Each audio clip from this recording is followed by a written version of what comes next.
Introduction to the family. The story begins in a modest home in a quiet neighborhood.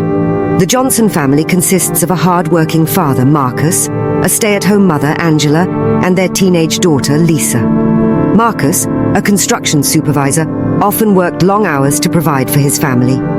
While Angela showered Lisa with love and attention, Marcus was emotionally distant and critical, believing that discipline and toughness were the cornerstones of good parenting. Marcus thought he was raising Lisa to be strong by being tough on her. But in reality, his harsh words and lack of affection left Lisa feeling unloved and unworthy. Every time Lisa brought home a report card with good grades or an award from her school's debate team, Marcus barely acknowledged it. "You could do better," he'd say, as if her efforts were never enough. Angela often tried to intervene. "Marcus, she needs to hear that you're proud of her," she would plead. But Marcus brushed her off, saying, "Life won't praise her for doing the bare minimum. She needs to be tougher than that." Lisa, yearning for her father's approval, tried everything to please him. She stayed up late studying, joined extracurricular activities, and even took up responsibilities at home to ease her mother's workload. But nothing seemed to work. Over time, Lisa stopped trying, her spirit slowly crushed by the weight of her father's indifference. The void within Lisa. As Lisa entered her teenage years, the emotional distance from her father became more apparent. She watched her friends' fathers hug them, praise them, and be present in their lives. Her best friend, Tasha, often talked about how her dad took her out for ice cream after every soccer game, win or lose. Lisa couldn't help but wonder, why isn't my dad like that? What's wrong with me? This void created a deep insecurity within Lisa. She started to feel invisible, as though she didn't matter. This insecurity made her vulnerable and eager for validation. It began with small gestures, a boy in her math class complimenting her hair, or someone noticing her new shoes. These fleeting moments of attention gave her a temporary sense of worth. Over time, Lisa's search for validation escalated. She started dressing differently, seeking attention from boys at her school. At first, it was harmless, smiles in the hallway, text messages exchanged late at night. But as time went on, Lisa's desire to feel wanted led her into relationships with boys who didn't truly care for her. Each time she was left heartbroken, her self-esteem plummeted further. She started to believe she was only worthy of attention if she gave more of herself. This vicious cycle left Lisa feeling more lost and broken than ever. The confrontation. One afternoon, Marcus came home early from work. As he walked through the house, he noticed Lisa's bedroom door slightly ajar. He heard muffled voices and walked closer. What he saw left him in shock. Lisa was in an intimate position with a boy from her school. The boy panicked and fled through the window, leaving Lisa sitting on the edge of her bed, humiliated and terrified. Marcus, filled with anger and confusion, yelled at Lisa, "What are you doing? Have you no shame? Is this how we raised you?" Lisa, overwhelmed, broke down in tears. Through sobs, she shouted back, "I just wanted someone to care about me. Someone who makes me feel like I matter. You never loved me, Dad. You've never even said you're proud of me." Marcus froze. Her words cut through him like a knife.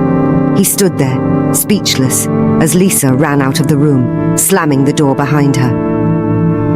A father's realization.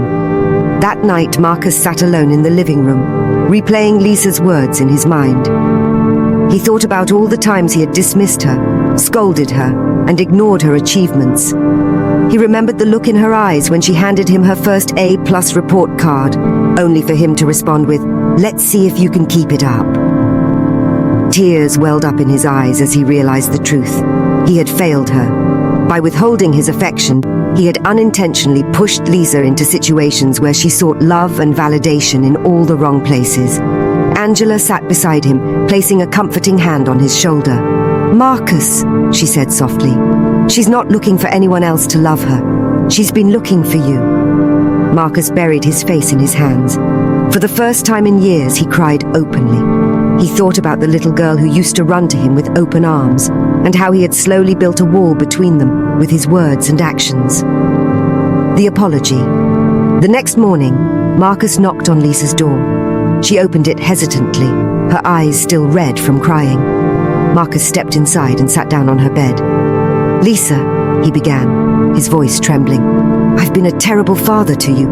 I thought being tough on you would make you stronger, but all it did was push you away. I'm so sorry for not showing you the love you deserve." Lisa stared at him, tears streaming down her face. For the first time, she saw vulnerability in her father. "I promise you," he continued, "from this day forward, I'll do better. I'll be here for you, not just as your father, but as someone who loves you unconditionally." Lisa hugged him tightly, and for the first time in years, she felt safe in her father's arms. A new beginning. Over the next few months, Marcus worked hard to repair his relationship with Lisa. He attended her school events, spent time talking with her, and most importantly, he told her every day how much he loved her and how proud he was of her. He learned to listen without judgment, to celebrate her achievements, and to comfort her when she stumbled. Lisa, in turn, began to rebuild her confidence.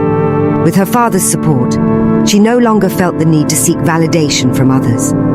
She focused on her dreams and aspirations, knowing she had her father's love and encouragement.